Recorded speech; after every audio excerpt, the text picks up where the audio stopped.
ወመንፈስ ቅዱስ አሐዱ አምላክ አሜን። እንደምን ዋላችሁ? እንደምን ሰነበታችሁ? ምህረቱ ብዙ የሆነ በቸርነቱ የሰበሰበን እግዚአብሔር ስሙ የተመሰገነ ይሁን። አሜን። የትምህርታችን ተከታታይ ርዕስ የማይገባ ቅንዓት የሚል ነው። እግዚአብሔርን አጋዥ አድርገን የ12ኛውን ቀን ትምህርታችንን የምናየው መዝሙር 36 ነው እያጠናን ያለነው። መዝሙር 36 ከቁጥር 35 ጀምሮ ያለውን በጸሎት መንፈስ ሆነን እናነባዋለን። ኃጥእን ከፍ ከፍ ብሎ እንደ ሊባኖስ ዝግባም ለምልሞ አየሁት፣ ብመለስ ግን አጣሁት። ፈለኩት ቦታውንም አላገኘሁም። ቅንነትን ጠብቅ ጽድቅንም እይ፣ ለሰላም ሰው ቅሬታ አለውና። በደለኞች በአንድነት ይጠፋሉ፣ የኃጢአተኞችም ቅሬታ ይጠፋል። የጻድቃን መድኃኒታቸው ከእግዚአብሔር ዘንድ ነው፣ በመከራቸውም ጊዜ መጠጊያቸው እርሱ ነው። እግዚአብሔር ይረዳቸዋል ያድናቸዋልም፣ ከኃጢአተኞችም እጅ ያወጣቸዋል ያድናቸዋልም፣ በእርሱ ታምነዋልና። እናመሰግናለን። አሜን። የዘላለም ቅዱስ የዘመናት ሁሉ አምላክ እግዚአብሔር እናከብርሃለን። አሜን። ስለ ምህረት ታላቅነት ሁሉን ያደረክልን፣ በቸርነትህ ጎብኝተህ ፍቅርህን የገለጽክልን፣ በደስታህም ኃይል የሞላህን ጌታ እናመሰግናለን። አሜን። ባሪያዎችን ደግሞ በፊት ቁጭ ብለን አንተን የምንሰማበትን ትህትና ስላደልከን ጌታ ሆይ ተመስገን። አሜን። ለትሑታን ጸጋን ያለብሳል ተብሎ እንደተጻፈ አንተን ለሚሰሙ ለትሑታን ደግሞ ጸጋን ታለብሳለህና ጌታ ሆይ ተመስገን። አሜን። ስለ ምህረት ታላቅነት ደግሞ በዚህ ቃል ውስጥ ያንተን ምክር ሰማያዊ ብርሃንህን እንድትልክልን ጉብኝትህ እንዲበዛልን ለሕይወታችን መሰራት ለመንገዳችን መቃናት እንዲሆንልን አቤቱ ጌታ ሆይ እንማልድሃለን። አሜን። በአንዱ ልጅህ በጌታችን በኢየሱስ ክርስቶስ በእርሱ ያለ ክብር ጽን ላንተ ይገባሃል። አሜን። ከመንፈስ ቅዱስም ጋር ትክክል የሚሆን ዛሬም ዘወትርም ለዘላለሙ አሜን። አሜን።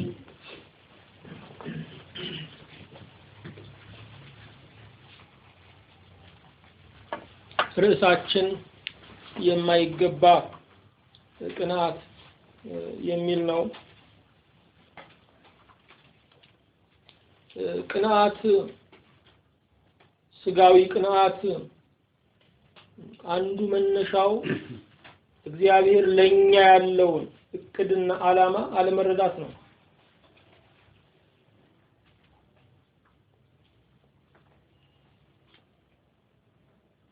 ቅንዓት በሰዎቹ እጅ ያለው የኛ እንዲሆን ካልሆነ ደግሞ ለማንም እንዳይሆን የሚመኝ ነው። በሰዎቹ እጅ ካለው በእግዚአብሔር እጅ ያለው ይበልጣል። የሰዎቹ መቼም የኛ አይሆንም፣ የእግዚአብሔር ግን በጸሎት የኛ ይሆናል። እግዚአብሔር ምስኪኑን ባለሞገስ ድሃውንም ባለጠጋ ደካማውንም ብርቱ የሚያደርግበት መንገድ አዘጋጅቷል። እሱ ምንድነው ስንል ጸሎት ነው። ማንም ጥበብ ቢጎርለው ሳይነቅፍ በልግስና የሚሰጠውን እግዚአብሔርን ይለምን ለእርሱም ይሰጠዋል ነው የሚለው። ከቅንዓት መነሻዎች አንዱ ጥበብ ነው። ጥበብ ውብ ነው። ጥበብ የተደራጀ መልክ የያዘ ድርድር ነው። ጥበብ ጆሮን መማረክ መቻል ነው። ጥበብ አንደበትን የወለላ መፍሰሻ ማድረግ ነው። ስለዚህ ጥበብ ታስቀናለች። ግን ማንም ጥበብ ቢጎርለው ሳይነቅፍ በልግስና ለሁሉም የሚሰጠው እግዚአብሔርን ይለምን ለርሱ ይሰጣዋል የሚለው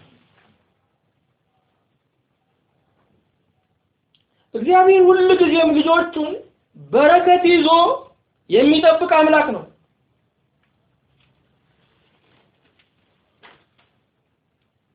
አንዳንድ ነገሮች ባንጸልይም ይሆናሉ። ባንጸልይም ፀሐይ ይወጣል፣ ባንጸልይም አየር ይነፍሳል። ካልጸለይን ግን የማናገኛቸው በረከቶች አሉ። ለምሳሌ አንዱ ጥበብ ነው። ለዚህ ነው ይሄው ሐዋርያ ያዕቆብ አትለምኑምና አትቀበሉም፣ ያለ መለመን ውጤት ደግሞ መጠላላት፣ መከፋፋት፣ ቅንዓት፣ ምቀኝነትን እንደወለደ ይናገራል። ስለዚህ በሰዎች እጅ ያለው በጣም ትንሽ ነው፣ በእግዚአብሔር እጅ ያለው በጣም ትልቅ ነው። ቅንዓት እግዚአብሔር ለኛ ያለውን እቅድና ዓላማ አለመገንዘብ ነው። ሁላችንም ብንሆን በኑሯችን ዓላማ ላይ ኖረን ይችላል። ያለ ዓላማ ግን ወደዚህ ዓለም አልመጣንም። ራዕያችን ሊጠፋን ይችላል። እግዚአብሔር ግን ግብ የሌለው የህይወት ሩጫ አላስጀመረንም።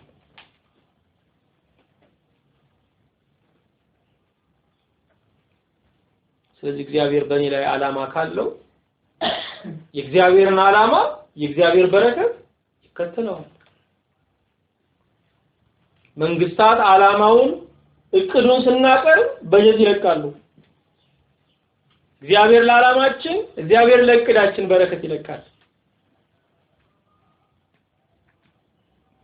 ስለዚህ በዚህ ዓለም ላይ ትልቁ ችግር ምንድነው ስንል አቅርቦት አይደለም።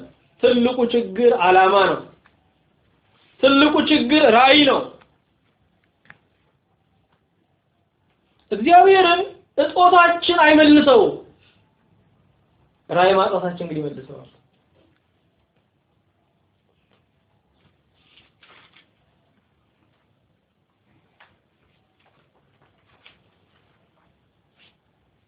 ስለዚህ ባለፉት ጊዜያቶች ውስጥ ስለማይገባው ቅንዓትና ስለሚገባው ቅንዓት ያየን ነበር። ባለፈው ሳምንት እግዚአብሔርን ደጅ ጥና መንገዱንም ጠብቅ ምድርንም ተወርስ ዘንድ ከፍ ከፍ ያደርጋል ኃጢአተኞችም ሲጠፉ ታያለህ የሚለውን ቃል ለመነጋገር ሞክረናል። እግዚአብሔርን ደጅ ጥና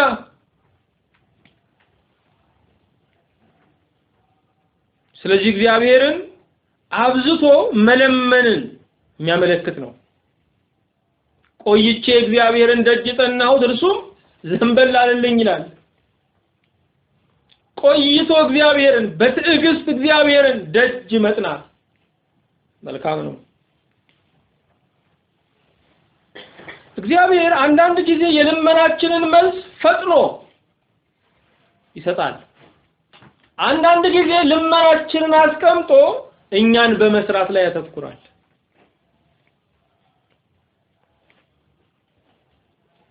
ስለዚህ ወይ በረከቱ ተሰጥቶናል ወይ ደግሞ በረከቱን የምንሸከምበት አቅም እየተገነባልን ነው።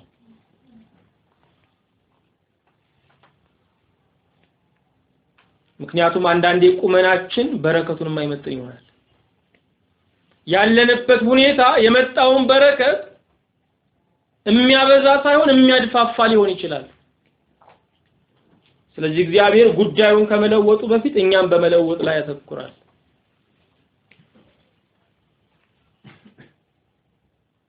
የጸሎት ደጅ ጥናቶች የዓመታት የጸሎት ማንኳኳቶች ከጉዳዩ በላይ እኛ የምንታነጽባቸው ናቸው።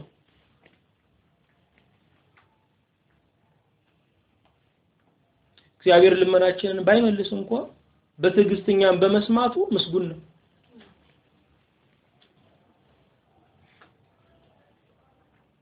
ብዙዎች ምንም እንደማያደርጉልን እናውቃለን፣ ግን እንዲሰሙን እንፈልጋለን። መስማት የመሆንን ያህል አስደሳች ነው። መደመጥ የመቀበልን ያህል አርኪ ነው። እግዚአብሔርን ደጅ ጥና፣ መንገዱንም ጠብቅ። ወገኖቼ ያለ ማቋረጥ የጸሎትን ዘር መዝራት መልካም ነው። ምክንያቱም የጸሎት ዘር አይመክንም። ዘካርያስና ኤልሳቤጥን አስቡ። ምናልባት በዛ ዘመን ወግ በ20 ዓመታቸው ተድረው ቢሆን እንበል ላለፉት 60 ዓመታት ላለፉት 70 ዓመታት ጸሎታቸው መልስ አላገኘም። እግዚአብሔር ግን የ70 ዓመት ጸሎትን አስታውሶ መለሰላቸው። ያ የበሰለ በረከት ዮሐንስን አስገኘ። እግዚአብሔር ይመስገን።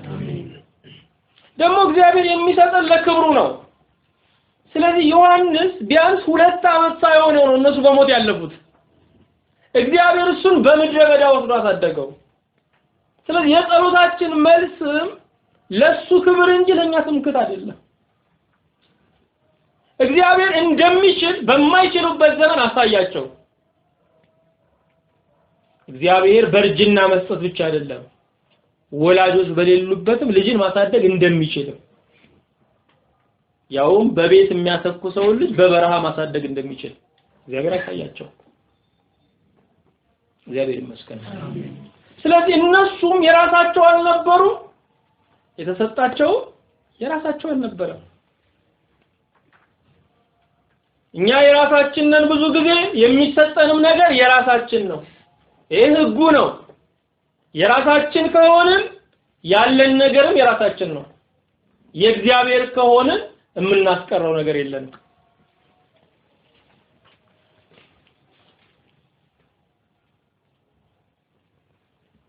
እግዚአብሔርን ደጅ ጥና።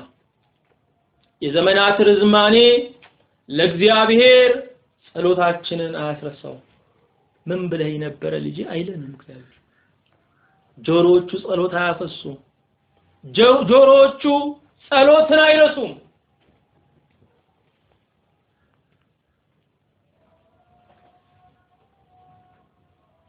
የሰራዊት ጌታ እግዚአብሔር የሰባ ፍሪዳን ብቻ አይደለም ከተጠመቀ የከረመ የወይን ጠጅ አጠጣቸዋል። ወይን ጠጆች ክብራቸው ያለው የተጠመቁበት ዘመን በረዘመ ቁጥር ነው። እግዚአብሔር የከረመ ግብዣ አለው። እግዚአብሔር ይመስገን። ምናልባት ዛሬ በዚህ ቀን እየበላችሁ ያላችሁት በረከት በልጅነታችሁ ዘመን ጸሎት ምን መሆኑ ሳትማሩ ግን ጸልያችሁ የነበረው መልስ ሊሆን ይችላል።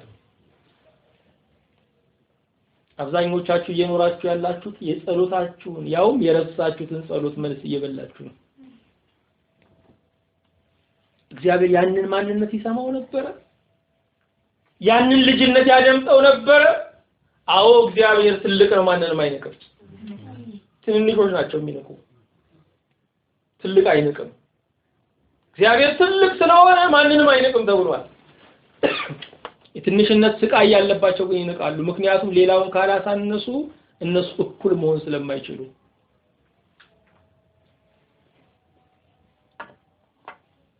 እግዚአብሔር የማይነቅ አምላክ መሆኑን የምታዩት ሳሙኤል የ3 ዓመት ልጅ ነው። ከሳሙኤል ጋር እግዚአብሔር ብሔራዊ ጉዳይ ነበር ይነጋገር የነበረው። አገራዊ አጀንዳ ነበር ይነጋገር የነበረው። የ96 ዓመት ሽማግሌ ኤሊ አለ፣ ያውም ሊቀ ካህን። እሱም ትቶ እግዚአብሔር ከ3 ዓመት ሕፃን ጋር እግዚአብሔር ማንንም አይነቅም።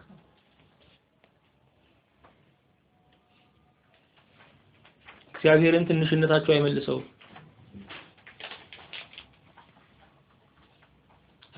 ወገኖች አስፈላጊው ነገር መቻላችሁ አይደለም። እንደውም መቻላችሁ የእግዚአብሔርን መቻል እንዳትደገፉት እንቅፋት ሊሆንባችሁ ይችላል። እግዚአብሔር ከእናንተ የሚፈልገው እምነታችሁን ብቻ ነው። ፈቃዳችሁን ብቻ ነው። እግዚአብሔርን ደጅ ጥና። እግዚአብሔር ይሰማል ወገኖቼ። እግዚአብሔር የማይሰማ የሚመስለን የጸለይነው ስለምንረሳው ነው። የጸሎት መዝገብ ቢኖረን እግዚአብሔር ከሰማንና ካልሰማን የሰማን እንደሚበዛ ማረጋገጥ እንችላለን። እንረሳለን። ብዙ ጸሎተኞች የጸሎት መዝገብ አላቸው። ሲፈጸም ደግሞ ላዩ ላይ ምልክት ያደርጋሉ፣ ለእግዚአብሔር ምስጋና ይሰዋሉ። እኛ ልመናችን ብዙ ምስጋናችን ትንሽ ነው። የተደረገላችሁ ቀን ማመስገን አቅቷችሁ ዝም ትሉ ይሆናል። እሱ አይደለም አለማመስገን። ዝምታም የውዳሴ አንዱ ክፍል ነው። ምክንያቱም ሰው ከቋንቋ በላይ ሲሆንበት ዝምታ ነው መልሱ። ከፍተኛ ንዴትም ከፍተኛ ደስታም በዝምታ ይገለጣል። ዝምታ ቋንቋ ነው፣ እግዚአብሔር የሚሰማው ቋንቋ። እሱ አይደለም አለማመስገን ማለት። አለማመስገን ማለት ተደርጎለት እንዳልተደረገ መኖር ነው።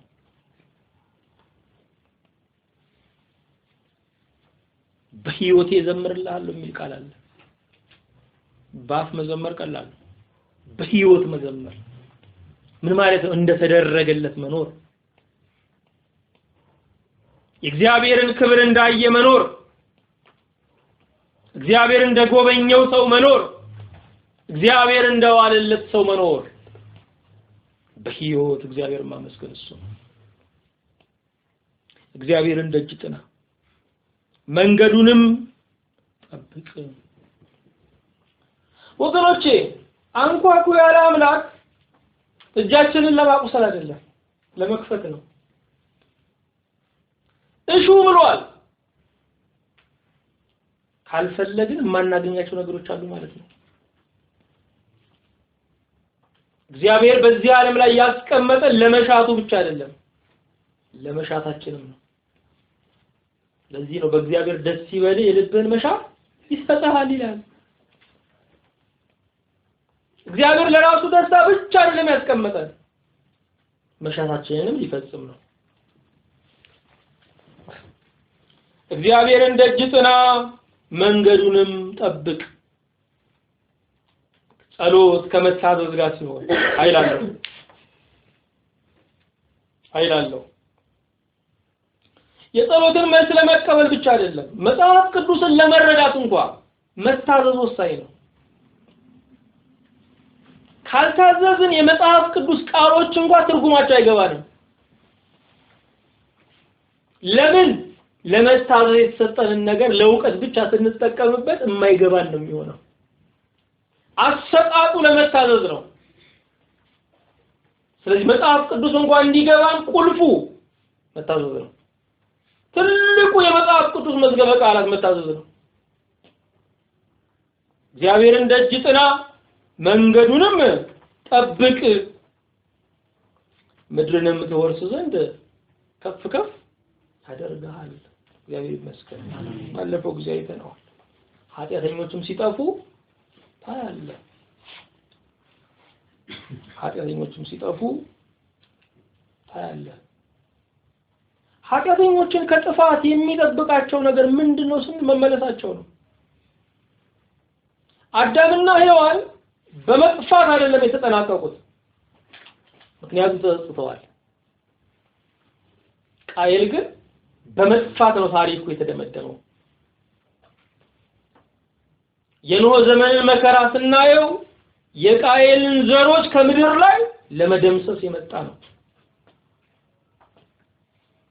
የአቤል ደም እስከ ኖህ ዘመን ድረስ ይጮህ ነበረ ለክስ። የቃየል ዘሮች ከምድር ላይ ሲጠፉ ያደም ጸጥ ብሏል። ለዚህ ነው ከአቤል ደም ይልቅ ወደሚሻል የሚለው ወደ መርጨት ደም ደርሳችኋል። ምክንያቱም የአቤል ደም ፍረድ ነው የሚለው፣ የአዲሱ ኪዳን ደም ግን ማር ነው የሚለው። ከአቤል ደም ይልቅ ወደሚሻል ወደ መርጨት ደም ደርሳችኋል። ስለዚህ ቃየል ጠፋ። ኃጢአተኞቹም ሲጠፉ ታለ ኃጢአን ከፍ ከፍ ብሎ እንደ ሊባኖስ ዝግባም ለምልሞ አየሁት። እንዲህ ክፍሉ ላይ እንግዲህ በክፎች አትቅና የሚለው መነሻው ይሄው ነው። ክፎች ሲሳካላቸው ተናግረው ማሳመን ሲችሉ ጆሮንና አደባባይን መውረስ ሲጀምሩ መልካምነት ምን ጥቅም አለው? በጎነት እንዳስጠቃ ነው። ስለዚህ እንደነሱ መሆን ሳይሻል አይቀርም የሚል ቅናት ነው። በክፎች አትቅና በማለት የጀመረው ይሄንን ነው። ክፎች ከፍታ አላቸው፣ የልምላሜ ዘመንም አላቸው። ግን ከፍ ባሉ ቁጥር ገደሉ ረጅም ነው።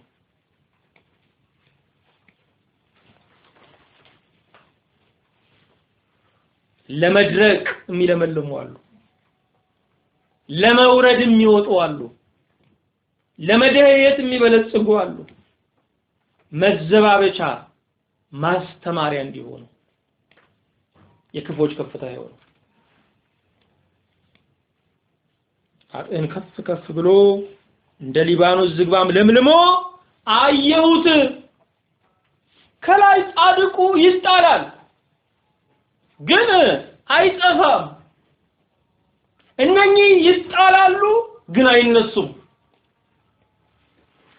መልካሞች ሊወድቁ ይችላሉ፣ ትንሣኤ ያላቸው።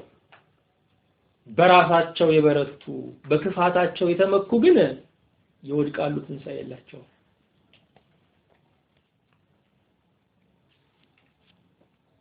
ዋስትና የሌለው ህይወት ከባድ ነው። በዚህ በአደጋ ዓለም ላይ ያደጋው ዓለም ጻድቁንም ያደክመዋል፣ ክፎችንም ያደክማቸዋል። ልብ አድርጉ፣ ጻድቁ ይደክማል እንጂ አያደክምም። ክፎች ግን ይደክማሉ ያደክማሉ። ያደጋው ዓለም መልካሞችንም አንዳንዴ ያደናቅፋቸዋል። ይህን እንንገዳገዳለን እንጂ አንወድቅም ነው እኮ።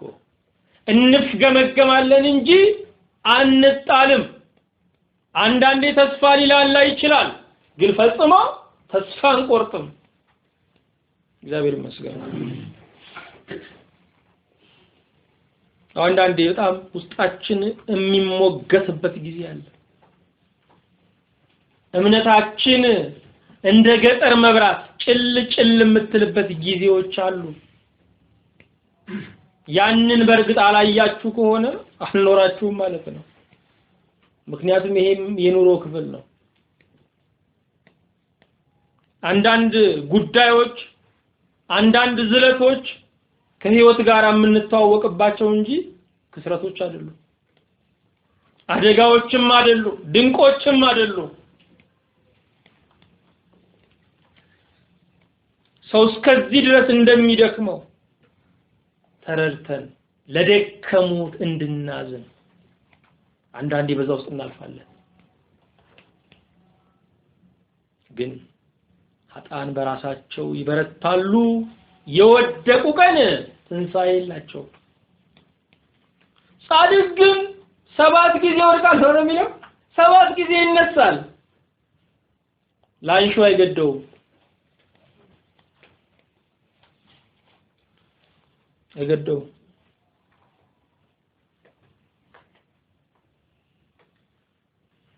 እግዚአብሔር የማያነሳ ቢሆን ኖሮ የወደቁ ሰዎች እንደወደቁ ይቀሩ ነበር። እግዚአብሔር ግን በማያቋርጥ እንደገና ያነሳናል፣ በማያቋርጥ እንደገና ይቀበለናል። እግዚአብሔር ይቅር እንዳለን አምነን እንኳን ራሳችንን ይቅር ለማለት እንዘገያለን። ከራሳችን ቀድሞ ይቅር የሚለን ወዳጅ አለን፣ እሱ እግዚአብሔር ነው። ራሳችንን እንኳን የምናሳምነው በእግዚአብሔር ነው። ራሳችንን እንኳን ተው የምንለው በእግዚአብሔር ነው። ለዚህ ነው እግዚአብሔርን ብዙ ዘመን ወደ ልባችን አማላጅ አድርገን ልከነዋል። ተው በለው ልቤን ብለን፣ እርጋ በለው ልቤን ብለን፣ እረፍ በለው ልቤን ብለን ወደ ልብ በሚላክ አስታራቂ እሱ እግዚአብሔር ይመስገን። ኃጥእን ከፍ ከፍ ብሎ እንደ ሊባኖስ ዝግባም ለምልሞ አየሁት። ሊባኖስ አሁን በዚህ ታወቀች ነች። የሊባኖስ ዛፍ በጣም ረጅም ነው። በጣም ምንድነው ለምለም ነው። ልምላሜ ህልውና ነው። ርዝማኔ ደግሞ ከፍታ ነው። ኃጥእ ልክ እንደዚህ ሆኖ ከፍታ ስላለ ሁሉም ያየው እሱን ነው። ይሄ መልካሙ ሰው እንኳን እሱን እያየው ነው። መልካምነቴ ዋጋ አጣበት እስኪል ድረስ ከፍታው አስቀንቶታል።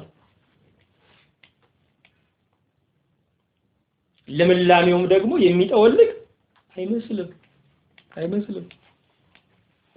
በመለስ ግን አጣውት ነው የሚል የኃጥእ ልምላሜ የክፎች ቁመና የመንገድ እድሜ ነው። በዚህ መንገድ አለፋችሁ እንደገና ተመለሳችሁ። የመንገድ እድሜ አጭር ነው።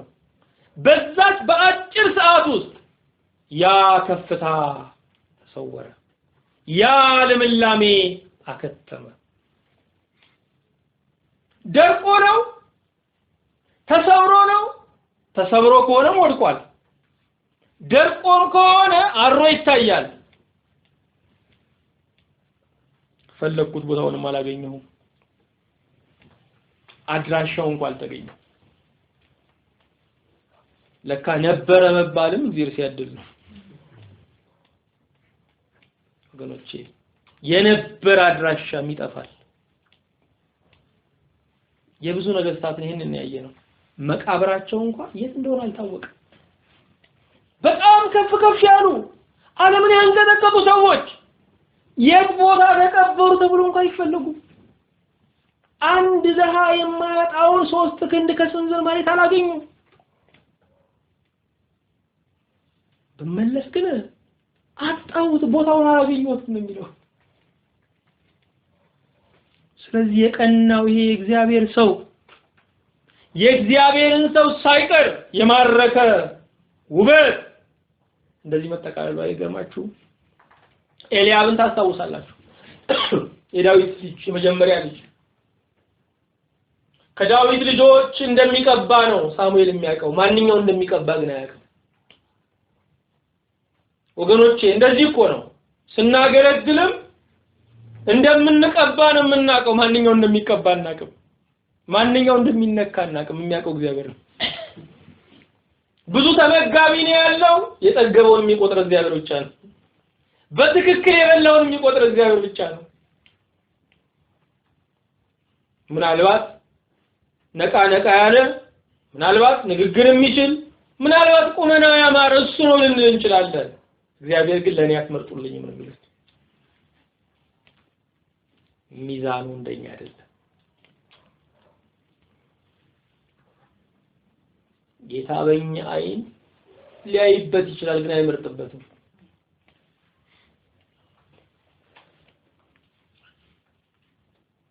እግዚአብሔር የመረጠው ይህንን ነው አለ። እግዚአብሔር ግን ተናገረው ቁመቱንና መልኩን፣ የመልኩን ውበት የቁመቱን ዘለግታ አትያለው።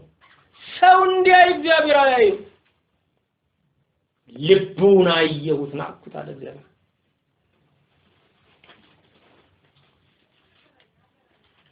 ወገኖቼ የመልክ ማማር አይማርከውም እግዚአብሔር፣ የልብ ማማር ነው የሚማርከው። እሱ ረቂቅ ነው። ረቂቁ ውበት ነው የሚያደንቀው። እኛ ግዙፍ ነን፣ ግዙፍ ውበት ነው የምናደንቀው።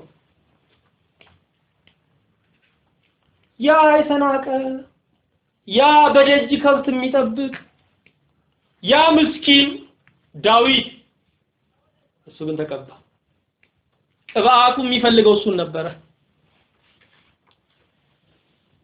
ለሰው አይን የማይሞሉ ለእግዚአብሔር አይን ይሞላሉ።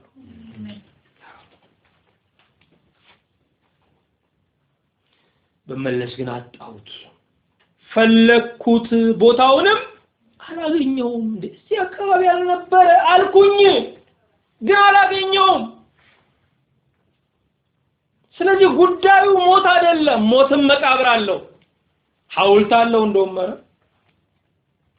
ከሞት የከፋው ድቀት ነው የደረሰበት ያለ እግዚአብሔር ከፍ ከፍ ማለት እንደዚህ ነው ወገኖች እግዚአብሔርን ሳይዙ መፎከር ይሆን መጨረሻው በጉልበት መበርታት ይሆን መጨረሻው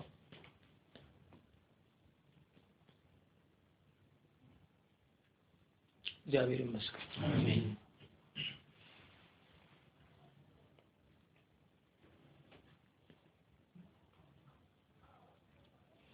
ለዓለምና ለዘላለም እንላለን ለዓለም ማለት እስካሁን ፍጻሜ ለዘላለም ማለት ደግሞ ከዛም በኋላ ይመስገን ነው ነገሩ የኛ ነገር የኛ የሥጋ ከፍታ የኛ ልምላሜ ለዓለም ነው የኛ ዓለም መቼ ነው ጌታ ሲመጣ አይደለም እኛም ስንሄድ የኛ ምጽአት እሱ አይደለም የኛ ዓለም እሱ ነች ጌታ ግን ለዘላለም ነው ለዓለምና ለዘላለም ነው ከኛ ዘመን በኋላ ይቀጥላል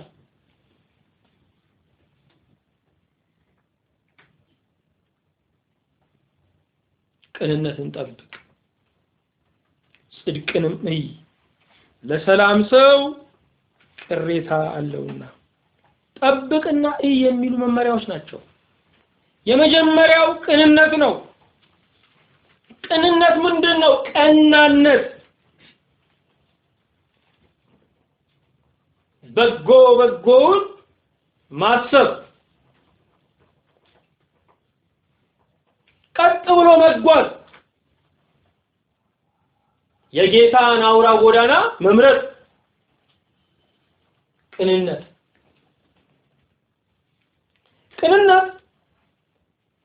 ያለ መንፈሳዊነት አይገኝም ቅንነት ግን ለስጋዊ ህይወትም ይጠቅማል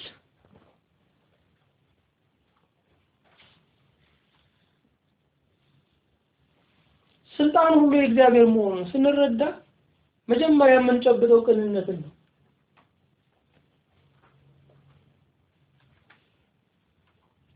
ቅኖች የእግዚአብሔር ሞኞች ናቸው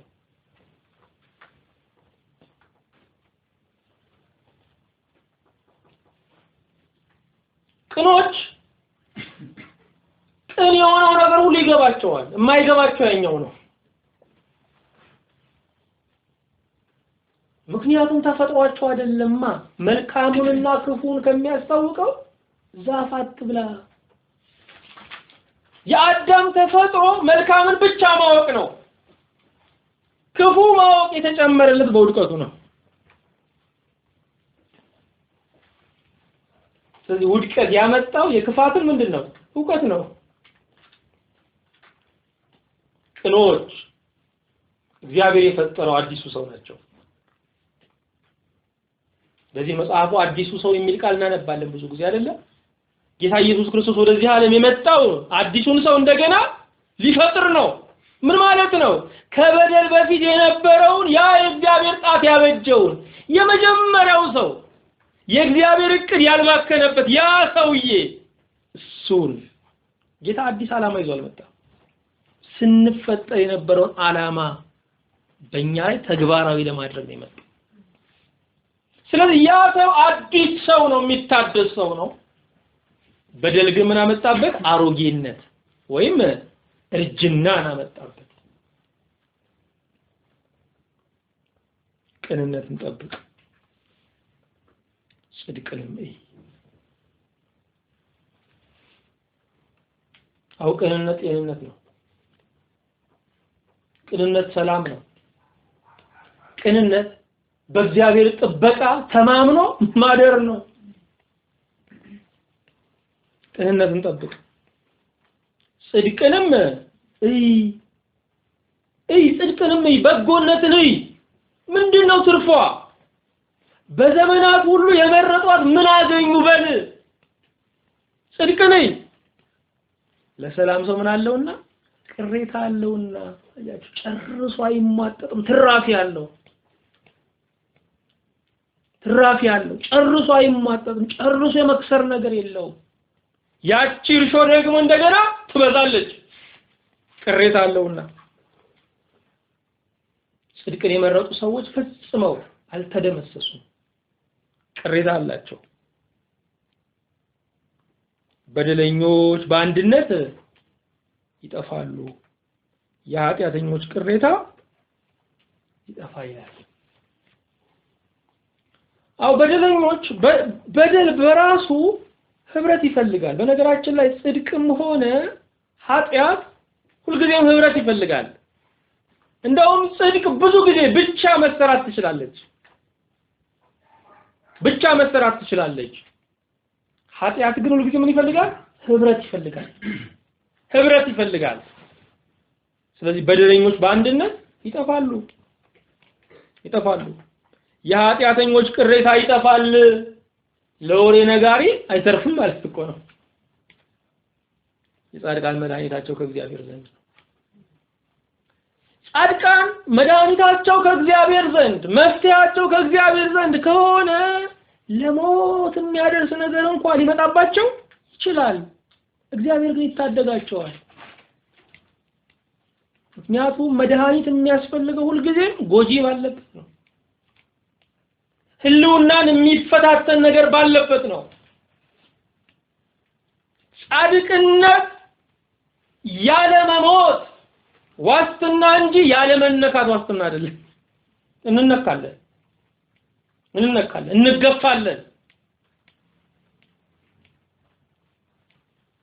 ግን እግዚአብሔር የመጨረሻውን ዋጋ ሲከፍል ለጻድቃን ታዳጊያቸው ይሆናል። እግዚአብሔር ይመስገን። በመከራቸውም ጊዜ መጠጊያቸው እርሱ ነው። በጣም ደስ የሚል ነገር። ልብ አድርጉ። ጻድቃን አይቸገሩም። የእግዚአብሔር ሰዎች ምንም ጉዳት አይደርስባቸውም ማለት አይደለም። ከላይ እንደውም ስናነብ ጻድቅ ሲጣል ዘሩ ምህል ሲለምን አላየሁም ብሏል። ያ ማለት ያለ መከራ ይኖራል ማለት አይደለም። በረከት አለው ማለት ነው። ግን መከራ አለበት፣ ትግል አለበት። እግዚአብሔር ግን ያድነዋል፣ እንደገና ያስጠጋዋል። ወገኖቼ እግዚአብሔር እንኳን መልካም የተባለው በመከራ ቀን ስለሚያስጠጋ ነው። በመልካም ቀን ሰዎችን በመቀበላችሁ መልካምነታችሁ እንዳትለኩት። መልካምነት የሚለካው በመከራ ቀን ማስጠጋት ሲቻል ነው። በመከራ ቀን አጽናኝ መሆን ሲቻል ነው።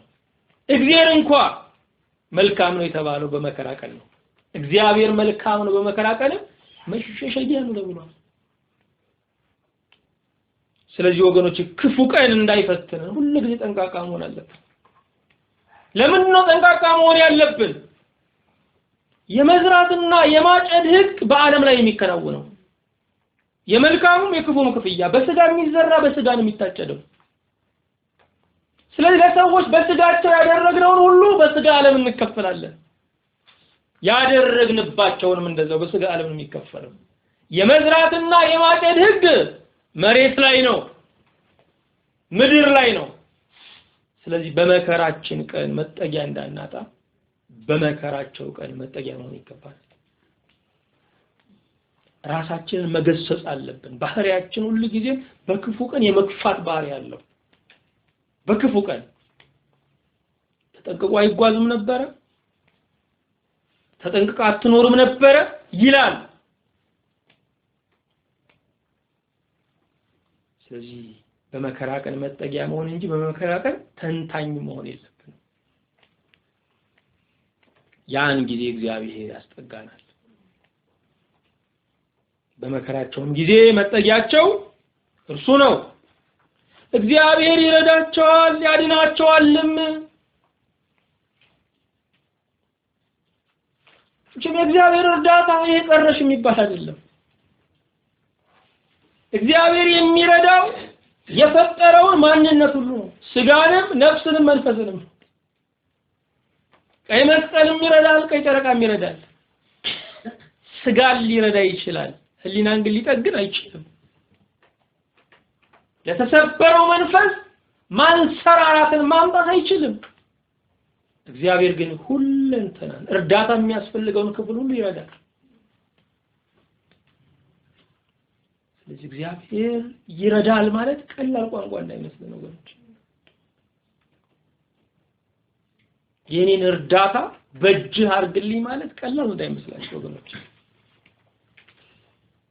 ያድናቸዋል። እግዚአብሔር ለረድኤት ወጥቶ አቅቶት አይመለስም፣ ያድናል። አንዳንዴ የኛ እርዳታ ሙከራ ነው፣ እንደውም ላለመጸጸት ነው። እውነት ነው ደግሞ በዓለም ላይ የሚያጸጽተው አለመቻል አይደለም፣ አለመሞከር ነው። አለመቻልማ ሰው መሆኑን የሚያሳውቀው። ስለዚህ ለእርዳታ ወጥተን አቅቶን እንመለሳለን። እንዳንጸጸት የወጣ ነው።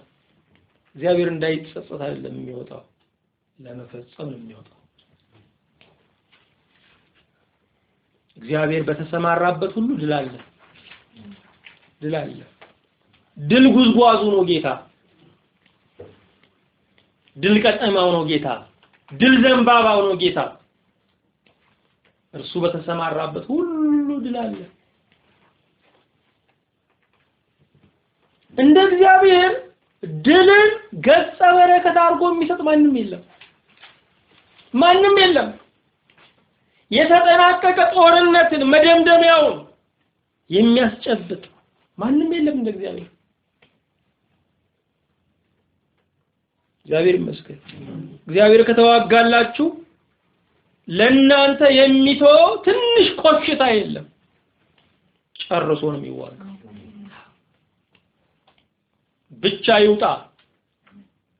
ብቻ ይውጣ፣ ጦሩ አይመከት፣ ፍላጻው ይቀለበስ። እግዚአብሔር ይረዳቸዋል፣ ያድናቸዋል። እንዴት ደስ ይላል በእግዚአብሔር መረዳት ወገኖች፣ በጣም ደስ የሚል።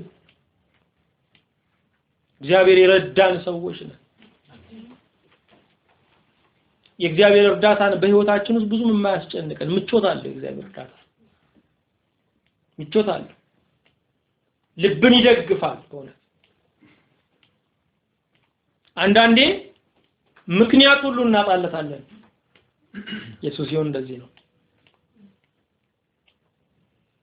እግዚአብሔር በየብሱ ይመጣ ይሆን? እግዚአብሔር በባህሩ ይመጣ ይሆን? አይደለም። እግዚአብሔር እንደሚረዳ ብቻ እንመን፣ ሁሉ መንገዱ ነው። እኛን የሚያስጨንቀን እንዴት የሚለው ነው። እኛን የሚያስጨንቀን ሁኔታው መንገዱ ነው። የሚያስፈልገው ማመኑ፣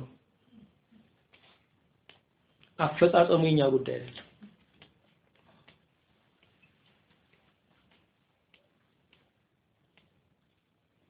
ፍርድ ቤት የሚፈረድለት አንድ ጉዳተኛ ስለመፈረዱ ይደሰታል እንጂ በስንት ፖሊስ ተፈጻሚ ሆናሉ ይጨነቃል እንዴ?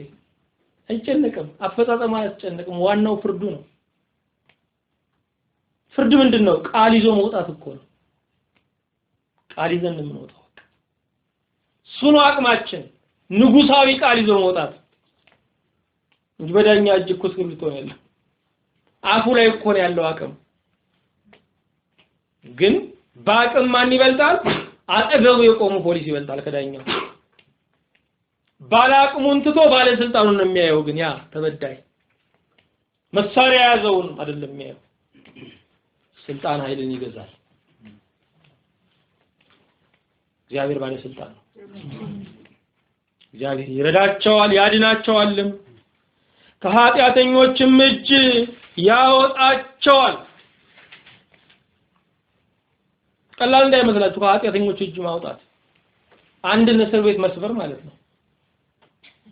መስበር ማለት ነው።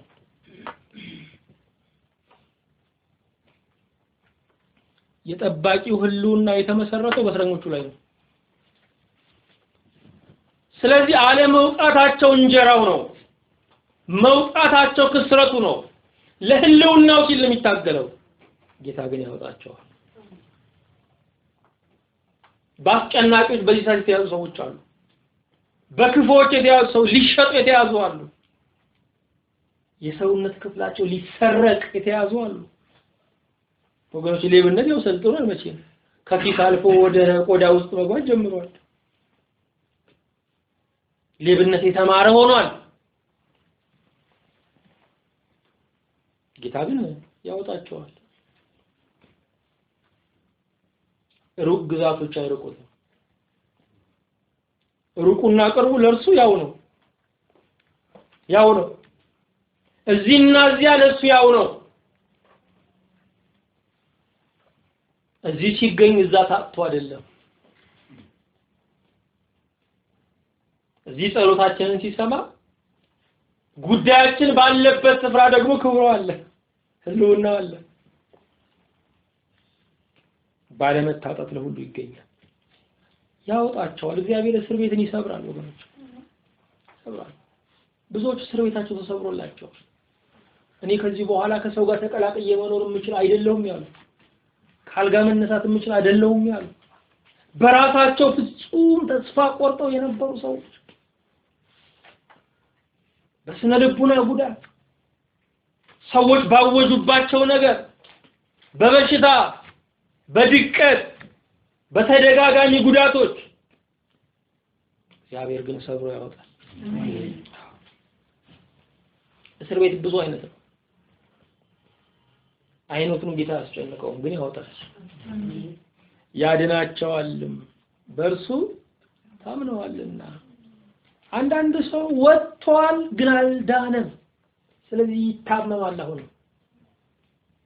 ታመማል። የትዝታ ሹሩሩ አለበት። ያን ዘመን አይማርበትም። ያ ዘመን በተግባር አልፏል፣ በሐሳብ ግን አላለፈም። ጌታ ግን ያድናል። ቁስሉን ይሽረዋል፣ ጠባሳውን ይሽረዋል፣ መታሰቢያውን ዝክሩን ይደመስሰዋል። በእርሱ ታምነዋልና ወገኖቼ ማመን በቃ ትችላለህ ማለት ነው። ትችላለህ ብሎ ሁሉ ማየት አው የማይገባ ቅናት። ስለዚህ እነኛን የቀናንባቸውን ክፉዎችን መጨረሻቸውን አሳየን። ሊቀናባቸው የሚገባቸውን ደግሞ ጻድቃንን ደግሞ በረከታቸውን ዘርዝሮ አሳየን። እግዚአብሔር ግን በእርሱ የታመኑትን አይጥልም። ክብር ለእግዚአብሔር ይሁን። ባለፉት ጊዜያቶች ሁሉ በዚህ ርዕስ ያስተማረን እግዚአብሔር የመከረን ጌታ ስሙ ብሩክ ይሁን። ቅዱስ ቅዱስ ቅዱስ የዘመናት አምላክ እግዚአብሔር እናመሰግናለን። ቸርነትህን ምህረትህን ከኛ ያላራቅህ ኤልሻዳይ አንተን ከፍ ከፍ እናደርጋለን። አሜን። ዝና ይባረክ። አሜን። ልዕልና ይወደስ። አሜን። ጌታዊ ስለሰጠህን ጊዜ ሁሉ ብሩክ ስምህን እናከብራለን። አሜን። በቃልህ ሕይወታችንን ግዛ። አሜን። መንገዳችንን ሁሉ አንተ ተቆጣጠር። አሜን። ፍጻሜያችን ሁሉ በፊትህ ያማረ ይሁን። አሜን። ጌታዊ ከተርላ ፈሳሽ ስላጠጣህን እናመሰግናለን። አሜን። በበጎነትህ ክብር ስለሸፈንከንም ተመስገን። አሜን። በልጅህ በወዳጅህ በኢየሱስ ክርስቶስ በእርሱ ያለ ክብር ጽን ላንተ ይገባል። አሜን። ከመንፈስ ቅዱስም ጋራ ትክክል የሚሆን ዛሬም ዘወትርም ለዘላለሙ አሜን። አሜን።